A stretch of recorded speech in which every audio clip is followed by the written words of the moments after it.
देखो अच्छे, तो एन आई ए लगाया, एन ये क्या हो जाएगा, ये हुआ 24 इंटू 10⁻³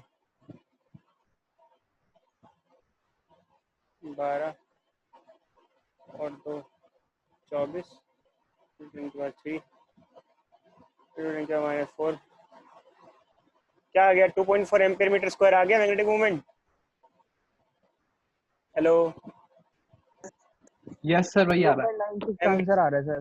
भाई आगे बच्चों पुट कर दोगे यहाँ पर, मैग्नेटिक मूवमेंट क्या हो गया 2.4, और मैग्नेटिक फील्ड क्या हो गई यहाँ पर, मैग्नेटिक फील्ड कितनी दी है 0.80 0.8, और साइन साइन 30 कितना हो जाएगा 1/2, 0.5 ये हो जाएगा 0.4, तो कितना हो जाएगा 0.96 0.96 0.96 न्यूटन मीटर।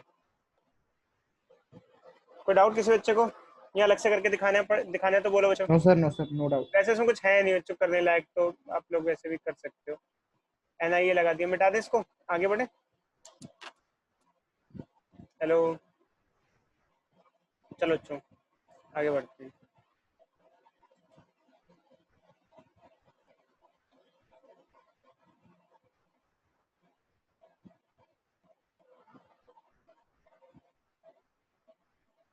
ये हो गया कॉइल, हो गया।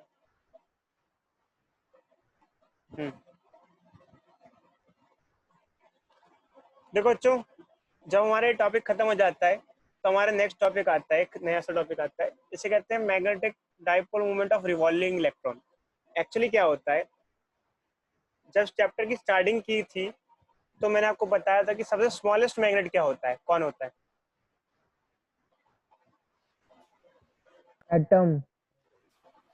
एक एटम होता है।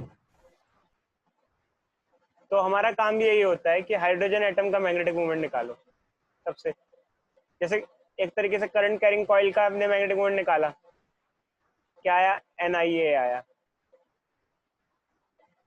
तो इसी तरीके से हाइड्रोजन एटम का निकालो,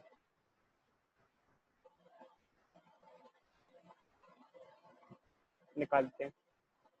हाइड्रोजन एटम का मैग्नेटिक मूवमेंट निकालना है तो मैग्नेटिक मूवमेंट आमतौर पे M से रिप्रेजेंट किया जाता है, बट यहाँ पर मैग्नेटिक मूवमेंट को म्यू से रिप्रेजेंट किया जाता है। अब क्वेश्चन आता है क्यों म्यू से क्यों किया जा रहा है, यहाँ M के लिए मास ऑफ इलेक्ट्रॉन को यूज किया जाता है, तो मास ऑफ इलेक्ट्रॉन और मैग्नेटिक मूवमेंट में कंफ्यूजन हो जाएगा, इसलिए हम म्यू यूज करते हैं, ग्रीक अल्फाबेट NIA।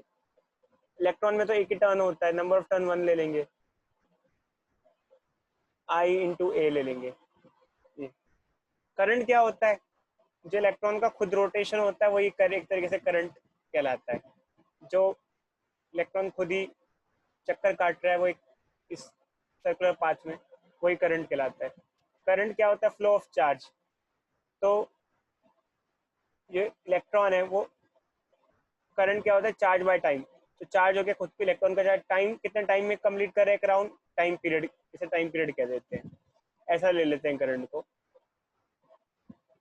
और अगर एरिया की बात करें, एरिया क्या हो जाएगा इसका, ये जो ऑर्बिट है इसका वो सर्कुलर हम मान सकते हैं फिलहाल के तौर पे, तो एरिया क्या हो जाएगा πr² हो जाएगा। किसी कोई डाउट बच्चों, बोलो बोलो भाई बोलो। ठीक है, अब टाइम पीरियड क्या होता है, नीचे टाइम पीरियड हमने लिया, टाइम पीरियड क्या होता है, distance by speed. Time period होता है डिस्टेंस बाय स्पीड। डिस्टेंस कितना कवर करता है इलेक्ट्रॉन एक राउंड में, 2πr, और जिस स्पीड से निकलता है उसे कहते हैं v। तो यहाँ पर अगर ये वैल्यू हम पुट कर देते हैं, ये वाली वैल्यू पुट कर देते हैं, इधर पुट कर देते हैं, तो ये क्या हो जाएगा, I = -E/t,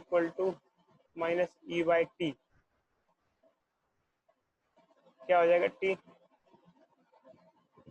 क्या हो जाएगा 2πr, और ऊपर हो जाएगा v, ये आ जाएगा ऐसे।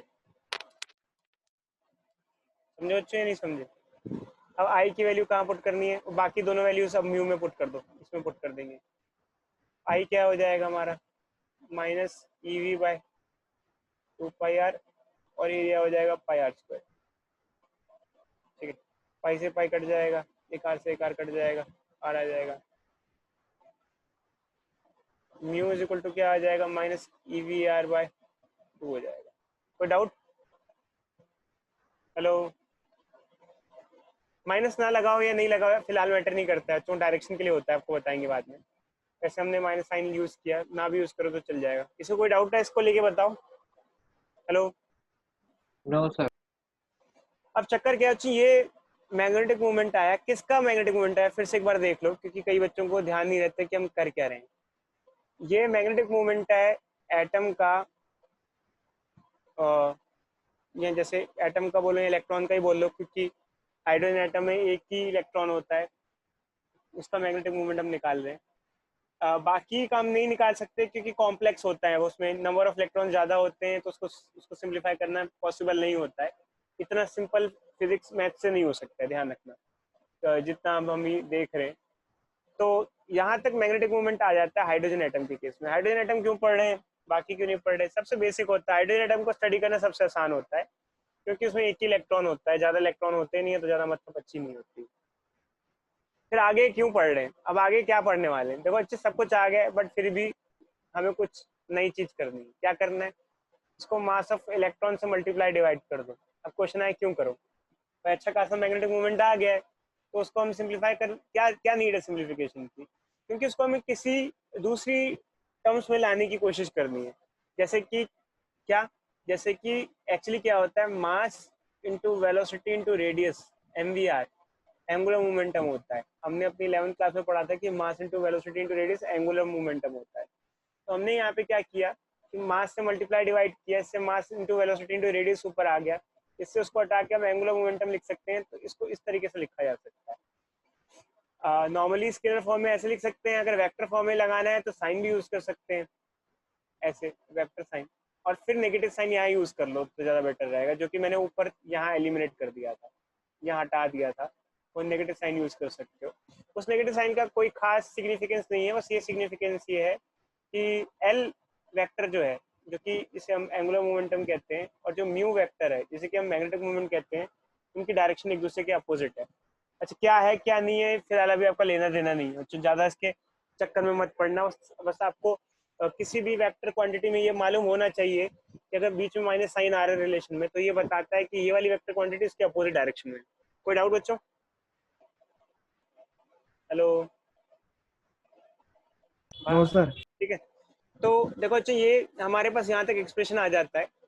तो अब हमारा क्या काम है, मतलब यहाँ तक छोड़ देंगे नहीं, अब यहाँ से दो दो फॉर्मूले बढ़ते हैं। यहाँ जब ये फॉर्मूला यहाँ आ जाता है तो यहाँ से दो फॉर्मूले बनते हैं, दो चीजें निकलती हैं। पहला, अगर आप एंगुलर मोमेंटम को नीचे ले आओ, ऐसे नीचे, तो ये फॉर्मूला हो जाएगा,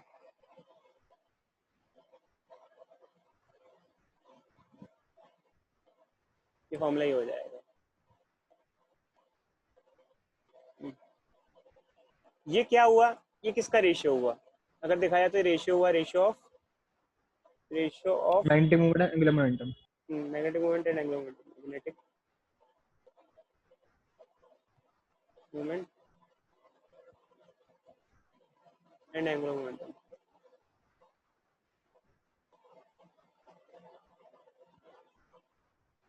इसका एक नाम है स्पेशली बच्चों, अभी बताते हैं अभी आपको, ठीक है। अब ये रेशियो में क्या खास बात है, एक्चुअली क्या है कि देखो, अगर RHS राइट हैंड साइड देखो, ई क्या है, चार्ज ऑफ इलेक्ट्रॉन, क्या ये कांस्टेंट होता है या वेरिएबल होता है? कांस्टेंट होता है। और एम क्या है, ये मास ऑफ इलेक्ट्रॉन है, ये भी कांस्टेंट होता है। तो RHS कांस्टेंट है दोनों साइड, तो LHS भी कांस्टेंट होगी, तो ये रेशियो भी कांस्टेंट होता है पूरा का पूरा हमेशा। और इस रेशियो का स्पेशल नाम है, इसका नाम है gyromagnetic ratio.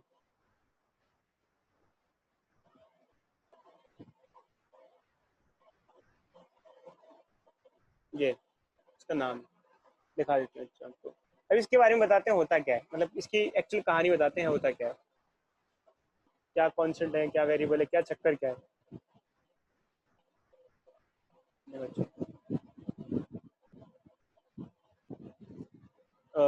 Gyromagnetic ratio,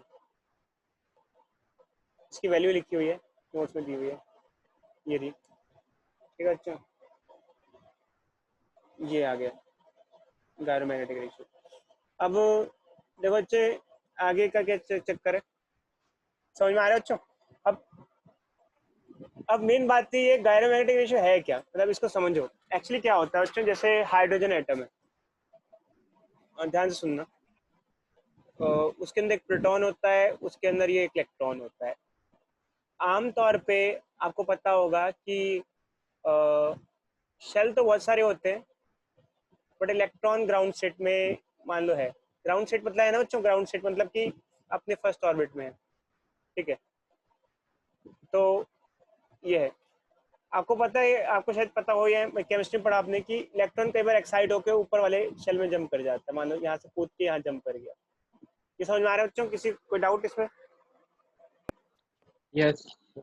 third orbit में जब वो जंप कर गया तो उसका एंगुलर मोमेंटम चेंज हो जाता है, एंगुलर मोमेंटम चेंज हो जाता है। देखो बच्चों, वैसे तो हमने ये चीज शायद नहीं पढ़ी है, बट एटम में पढ़ते हैं, आपने केमिस्ट्री में पढ़ी होगी। हाइड्रोजन एटम में जो इलेक्ट्रॉन का एंगुलर मोमेंटम होता है उसका फॉर्मूला होता है NH/2 पाई। ये शायद केमिस्ट्री में पढ़ा होगा आपने 11th क्लास में। हाइड्रोजन एटम में इलेक्ट्रॉन का जो एंगुलर मोमेंटम होता है, ये पढ़ा है या नहीं पढ़ा है? पढ़ा है या नहीं पढ़ा है? कोई बच्चा पढ़ा बताए। है सर। हाइड्रोजन एटम में जो इलेक्ट्रॉन का एंगुलर मोमेंटम होता है उसका ये फॉर्मूला होता है। तो जब अगर मान लो इलेक्ट्रॉन एक्साइट होकर ऊपर चला गया तो उसका एंगुलर मोमेंटम भी चेंज होगा, उसका मैग्नेटिक मोमेंट भी चेंज होगा, बट दोनों का रेशियो सेम रहेगा। जैसे मान लो मैग्नेटिक मोमेंट 3 गुना हो गया, एंगुलर मोमेंटम भी 3 गुना हो गया, बट रेशियो दोनों का कांस्टेंट रहेगा, इसलिए इसे कहते हैं गायरोमैग्नेटिक रेशियो। चाहे किसी भी ऑर्बिट में इलेक्ट्रॉन हो, जो उसका रेशियो होगा एंगुलर मोमेंटम का, तो मैग्नेटिक मोमेंट और एंगुलर मोमेंटम का वो हमेशा कांस्टेंट रहेगा। क्या बच्चे, ये सब जो थियोरेटिकल चीजें हैं तो देख लेना एक बार कैसे क्या है क्या नहीं है। अब इसके अलावा यहाँ पे एक और चीज बनती है, एक और फॉर्मूला बनता है ये। अगर मान लो यहाँ पर एंगुलर मोमेंटम की वैल्यू पुट कर दी जाए, क्या वैल्यू? एंगुलर मोमेंटम की, एंगुलर मोमेंटम की वैल्यू होती है NH/2 पाई, जो कि हमने आपने कौन सी क्लास में पढ़ी थी? 11th क्लास की केमिस्ट्री में पढ़ी थी। 11। तो ये E/2m हो जाएगा, और L की जगह क्या हो जाएगा? NH/2 पाई हो जाए। तो ये क्या बन जाएगा फॉर्मूला? NEH/4 पाई m, m ई मास इलेक्ट्रॉन, ये आ जाएगा। ये हमारा फॉर्मूला बन जाएगा प्रॉपर। अब अगर हमें फर्स्ट ऑर्बिट में इलेक्ट्रॉन है, जैसे अगर उसका मैग्नेटिक मोमेंट निकालना है तो n की जगह 1 पुट कर देना है। यहाँ n क्या होता है? नंबर ऑफ ऑर्बिट होता है। E क्या होता है? चार्ज ऑफ इलेक्ट्रॉन होता है। H होता है प्लैंक्स कांस्टेंट। वैसे हम पढ़ेंगे इन सब के बारे में एटम्स में, इस 12th क्लास में एटम चैप्टर में। 4 क्या होता है? 4 तो 4 होता है, पाई कांस्टेंट होता है, m मास ऑफ इलेक्ट्रॉन है। तो मान लो अगर आपको हाइड्रोजन एटम में जब इलेक्ट्रॉन फर्स्ट ऑर्बिट में है उसका मैग्नेटिक मूवमेंट निकालना है, तो सारी वैल्यूज पुट कर दो तो उसका मैग्नेटिक मूवमेंट आ जाएगा। तो हाइड्रोजन एटम में इलेक्ट्रॉन का जो मैग्नेटिक मूवमेंट होता है फर्स्ट ऑर्बिट में, वो कितना होता है? उसका नाम होता है बच्चों, स्पेशली उसको कहते हैं बोहर मैग्नेट्रॉन। बोहर मैग्नेट्रॉन क्या होता है? Magnetic movement of electron in first orbit of hydrogen atom. और उसकी वैल्यू कितनी होती है? इतनी वैल्यू होती है उसकी, 9.27 इंटू 10⁻⁻24 एम्पियर मीटर स्क्वायर। कोई पूछे आपसे बोहर मैग्नेट्रॉन क्या होता है, क्या बोलोगे बच्चे? बोलो, क्या बोलोगे भाई? What is Bohr magnetron? सुनने में तो ट्रांसफॉर्मर मूवी का सा लग रहा है, मैग्नेट्रॉन ग्रेविटॉन। कोई बच्चा बताएगा यार, क्या बोलोगे? बोहर मैग्नेट्रॉन पूछे तो आपसे क्या होता है? Hello Magnetic moment associated. Hydrogen atom के अंदर इलेक्ट्रॉन जब फर्स्ट ऑर्बिट में होता है उस टाइम उसका मैग्नेटिक मोमेंट जो होता है उसको बोहर मैग्नेट्रॉन कहते हैं। कोई डाउट? हाइड्रोजन No, एटम के sir. अंदर इलेक्ट्रॉन जब फर्स्ट ऑर्बिट में होता है उस टाइम जो मैग्नेटिक मूवमेंट होता है उसको बोहर मैग्नेट्रॉन कहा जाता है। सेकंड ऑर्बिट में कुछ और हो जाएगा, ध्यान रखना, सेम नहीं रहेगा ये। खैर बच्चे, थियोरेटिकल पोर्शन है, इसमें कोई खास लॉजिक नहीं है। इनके लॉजिक तो बच्चे जब आप एटॉमिक फिजिक्स पे पढ़ते हो, एटम लेवल की फिजिक्स पढ़ते हो, तब जाके इसके लॉजिक्स आते हैं। क्योंकि एक्चुअली क्या है, वैसे तो देखो यार, सारी फिजिक्स जुड़ी हुई होती है। स्टार्टिंग एटॉमिक फिजिक्स से होती है, फिर वो बल्क में हमें बाहर बड़े तौर पे दिखने लग जाती है। क्योंकि मैग्नेटिज्म की स्टार्टिंग तो एटम इलेक्ट्रॉन लेवल पे होती है, फिर वो आगे बल्क लेवल पे करंट कैरिंग लूप में दिखने लग जाती है, फिर वो मैग्नेट में दिखने लग जाती है। तो ये एटॉमिक फिजिक्स का पार्ट है थोड़ा सा, तो उसमें काम आता है, इसलिए आपको 12th क्लास में पढ़ा दिया जाता है। क्योंकि एक्चुअली क्या होता है बच्चों, एटॉमिक फिजिक्स और एटॉमिक मैग्नेटिज्म भी बहुत मैटर करता है। किसी ने एमआरआई का नाम सुना है बच्चों? एमआरआई क्या होता है?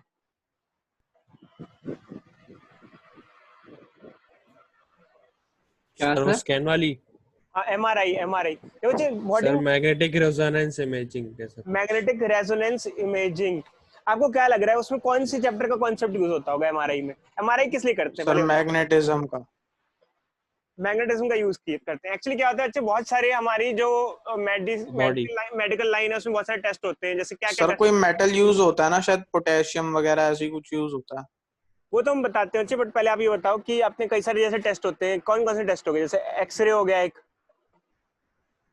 ठीक है, एक हो गया अल्ट्रासाउंड, एक हो गया सीटी सीटी। स्कैन, एक हो गया सीटी स्कैन हो गया, एक हो गया एक क्या हो गया, एमआरआई हो गया, और एक हो गया ईसीजी हो गया। बहुत सारे ऐसे टेस्ट होते हैं। तो जितने भी टेस्ट है ना, जितने भी हम चैप्टर पढ़ रहे हैं, कहीं ना कहीं किसी न किसी का यूज है। जैसे एमआरआई का जो यूज है वो इस चैप्टर से एसोसिएटेड है। अब आप खैर, हम नेक्स्ट चैप्टर में जाएंगे तो आपको थोड़ा बहुत बताएंगे कि एमआरआई का क्या कॉन्सेप्ट होता है। फिजिक्स बहुत इंपॉर्टेंट है मेडिकल टेस्टिंग इक्विपमेंट बनाने के लिए। बिना फिजिक्स के मेडिकल टेस्टिंग इक्विपमेंट नहीं बना सकते आप, इम्पॉसिबल है। तो एमआरआई का यूज करते हैं। तो उसमें एमआरआई का यूज थोड़ा सा मैं आपको बहुत डिटेल कॉन्सेप्ट बताता हूँ, बेसिक सा क्या होता है।